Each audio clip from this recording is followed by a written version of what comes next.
Alright, so this is the kind of unboxing video you really don't want to make.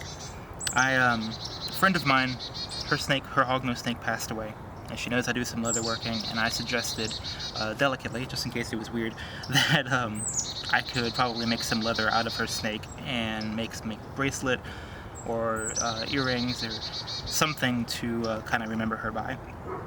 And my friend agreed. So this is that box. She shipped it to me, and let's go ahead and see what's inside.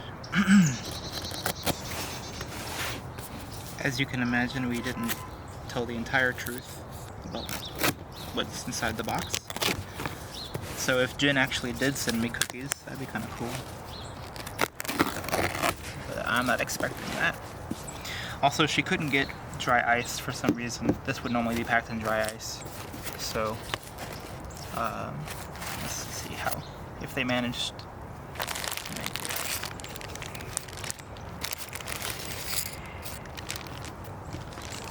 Still kind of cold, not frozen.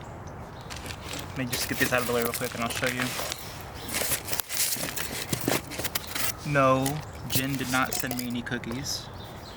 Lame. Let me get this out of the way and just, while there's nothing on screen, briefly say that if you're at all squeamish about any of this, I completely understand why you wouldn't want to watch this, but you probably are interested in the leatherworking part of it. So there will be chapters and links in the description and stuff like that, to where you can just skip ahead to whatever I do with it. I actually don't know what I'm going to be doing with the skin right now, but if you are interested in this part, this is kind of your last warning. Or if you're not interested in this part, this is your last warning. Okay, so this is the hognose in question. Her name is Pepper.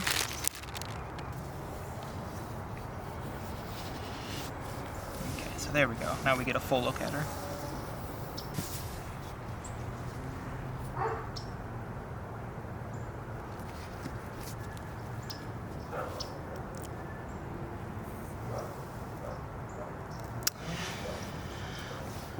Let's look at the underside.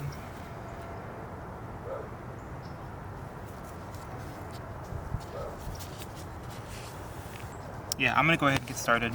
I have never done this before. I've watched a couple videos on YouTube, so this is not a tutorial. Unless it goes really, really well, in which case it is a tutorial, do exactly like I do. But no, this is not a tutorial. This is me just seeing what I can do, and if I can honor the snake and give my friend a bit of a gift. So, alright, I'm gonna start by slicing in through the vent, making an incision, and then I'm gonna cut up the belly with some scissors.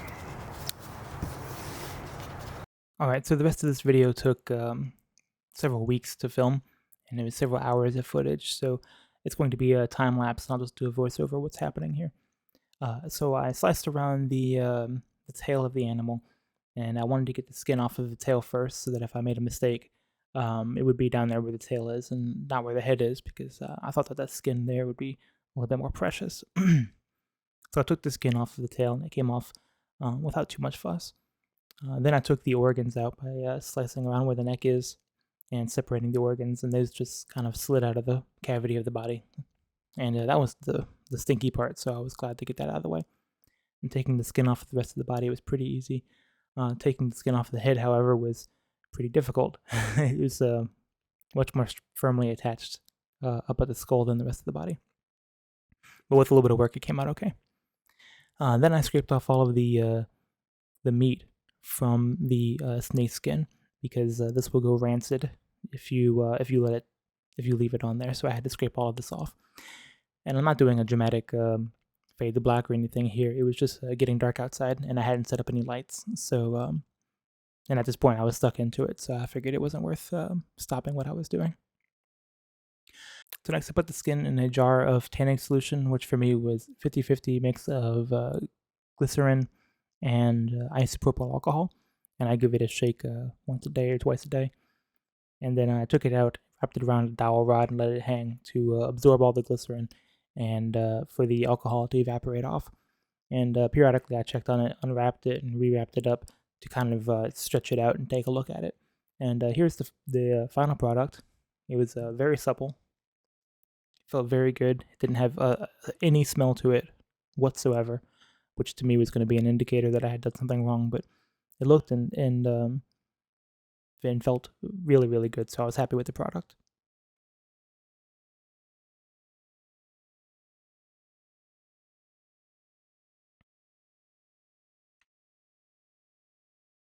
So the first thing I'm going to make is something that Jen mentioned that she might want, which was a bookmark. So I cut out a template on my Cricut and kind of lined up where I thought it would look good. And I cut out a backing piece of leather. I think this is 4 to 5 ounce of some bovine leather. I don't remember if it's from the shoulder or belly or what. But I cut out a piece of bovine leather, and here I am edging it. And this is going to make the backing of the bookmark because the snakeskin by itself is just not firm enough to really use for anything. Um, so I cut it out, edged it, put a hole in, and here I'm using my revolving punch to put the hole in for the eyelet that I'm going to use later because I'm going to put a tassel on here. Here is some Pro Dye black, and I'm going to dye the top and bottom of this piece of leather.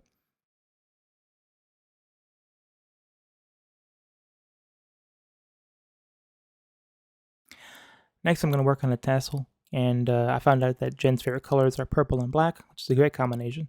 So I took some, what is this called? Embroidery thread.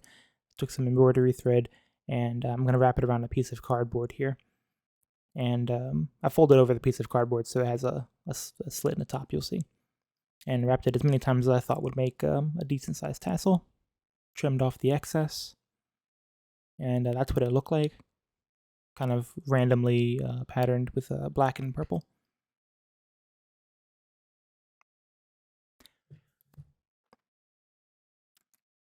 I trimmed the cardboard because it was just getting a little bit big, and I threaded through some purple and black thread around from the open side of the folded cardboard. This is going to be the part that actually attaches to the bookmark.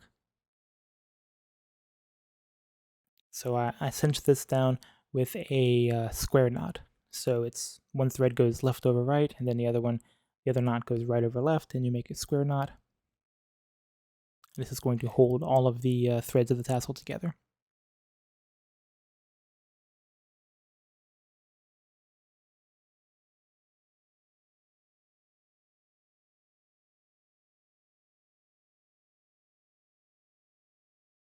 Once I had that knot on there, I slid off the tassel and sliced the bottom, so that's how all of the threads just kind of hang there. They're only really attached up where I put that knot. And I could have got that knot a little bit tighter. I wish I had, but the thing I'm about to do in a second will prevent it from coming undone. So then I took another piece of purple and black thread, and I tied another square knot, but this time kind of around the waist of the tassel, and tightened that down really tight. And so that was going to prevent any of those threads from coming back up and going through that loop. And also it gives it a nice little shape as well. And then I'll just let those threads kind of hang down and just become part of the rest of it, and just trimmed it to length. And that's most of the tassel done. It's pretty easy to make. I wanted to put a charm on it, and I happen to have some beard beads. If you saw my video about a beard bead installer I released recently, these are the beads that I use. And Jen has a business called Nidhogg Noses. You should check those out. She's going to be selling animals and stuff soon. Well, she already sells isopods, but she's going to start selling some ball pythons, I think, before too long. But anyway, their theming is kind of Nordic inspired, which these beads are as well. So I found one with an N on it for Nidhogg Noses, and I put that on as a little charm. And then I trimmed the tassels here to give it a little bit of shape. There's one more thing I have to do left with that, but first, before I did that, I came back over to the snakeskin and used my template to find a good place to cut out the snakeskin. Then I looked at it on the piece of bovine leather, just to make sure that I was happy with it. And then I used some barge weldwood contact cement, which I applied to both pieces of leather, and kind of let it get tacky before sandwiching together and permanently gluing the snakeskin to the bovine leather.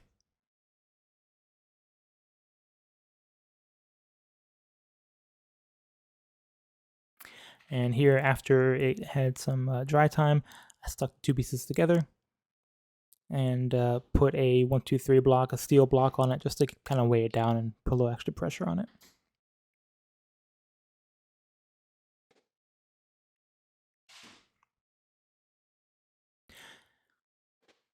And while that was drying, I came back over and wanted to finish up the tassels, so I had to decide on about how long I wanted it to hang. And I think I went with 4 inches. I don't really remember, and it's off screen, so I can't quite tell. I think it's about 4 inches, though, but it's his personal preference.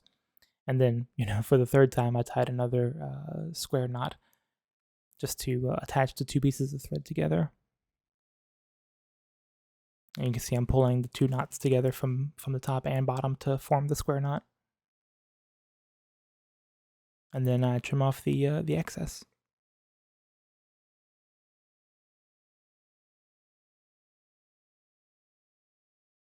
So once it was dry, I tried to trim the snake leather with an X-Acto knife, but it was just not going to work at all. So I took a pair of scissors, and this actually worked really well because again, the snake leather, if you haven't messed with it, is very thin and very easy to work. So I just trimmed it off with some scissors. The only difficult part here was around that corner that I really hadn't considered whenever I designed it. But then I used the hole punch to punch a hole in the snake leather, and this is where I'm going to be putting an eyelet.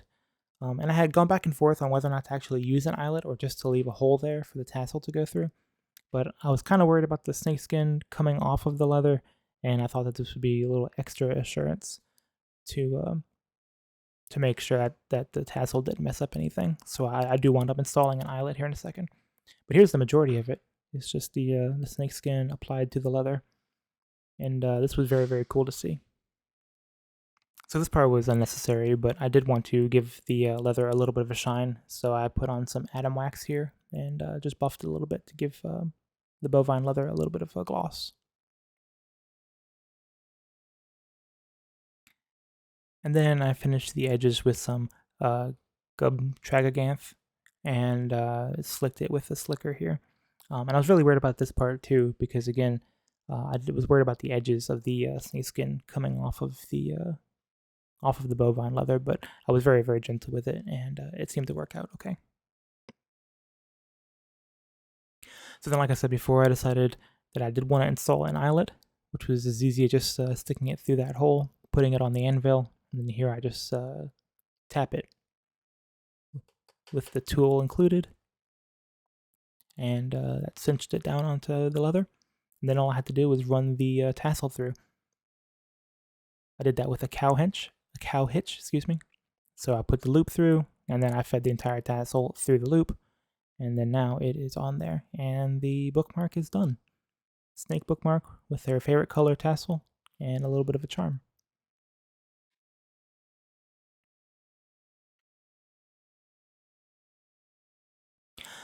So the next project was actually very similar to this one. I decided to go with a bracelet, and I got the measurement of Jin's arm. This time I couldn't really surprise her, because it's one thing to ask somebody what their favorite color is, it's another thing to ask them the dimension of their arm. So so she knew that this was coming. But anyway, I took I cut a piece of bovine leather, and you saw I took a bottle there, and just to make myself a little template for the rounded edge. I don't have a round end punch, but I will be getting one soon to make this process a little bit easier. But here I'm just shaping it with my X-Acto knife and edging it with the edger on the front and back, top and back. And then here I'm taking a groover and putting a groove line in, because I'm actually going to be stitching this together. I didn't stitch together the bookmark because I didn't think it was a very hard wearing piece, and I wasn't as worried about the snakeskin coming off of the leather. But in this one, because it's a bracelet and it's going to be worn, I want to take extra assurance. So I do actually wind up stitching these 2 pieces together just to make sure that the 2 don't come apart. Anyway, you saw that I measured and cut the holes in it for the snap that I'm going to use, and in here I'm applying some Pro Dye black, just like I did before. Here I'm trying to find out about how much leather I'm going to need, snake leather, and then as before, I just apply some barge contact cement to both pieces, and then sandwich them together to laminate them.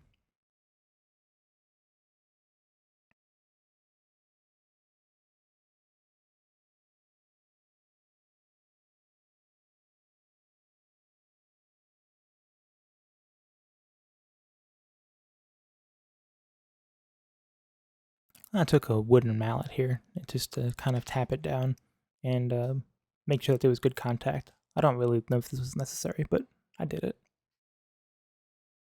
So then, as before, the only thing left to do was to trim the snake leather to the bovine leather to make it look like it was they were the same dimensions.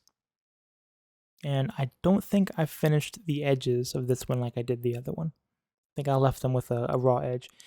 Now here, I had the autofocus on, and it of course only focused on the top of these tools. Next time I'll try to get better angles. I apologize for that.